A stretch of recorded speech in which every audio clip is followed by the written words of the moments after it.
मनुष्य का जीवन बहुत सौभाग्य से प्राप्त होता है। मनुष्य का जीवन बहुत सौभाग्य से प्राप्त होता है।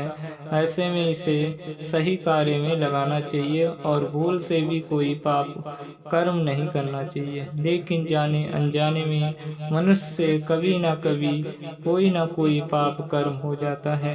अक्सर हो जाता है। अक्सर लोगों के मन में ये सवाल उठता है कि आखिर पाप है क्या? क्या पाप आखिर कोई कर्म पाप बन जाता है? आप पाप से जुड़े सवालों के जवाब हमारे तमाम ऋषि मुनि और महापुरुषों की पावन वाणी से मिलते हैं। कितना घातक होता है पाप और इससे इससे करने से कैसे कोई बच सकता है?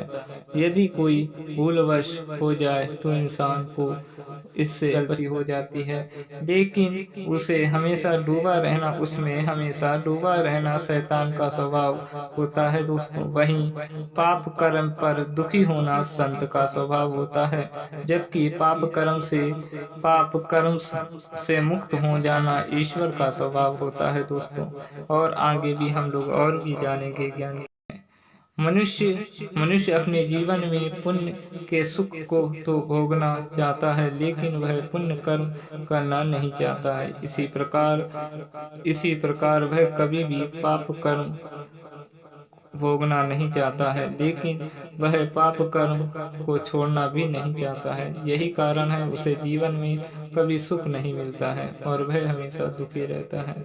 जिस प्रकार सूखी हुई लकड़ियों के साथ गीली लकड़ी भी जल जाती हैं, कुछ उसी प्रकार पाप कर्म में लीन रहने वालों के साथ रहने पर आपके अपने पुण्य कर्म भी जल जाते हैं। साथ ही आपको उनके पाप कर्म के साथी बनने रहने पर आपको दंड भी भोगना पड़ता है दोस्तों। यह बात हमेशा याद रखना।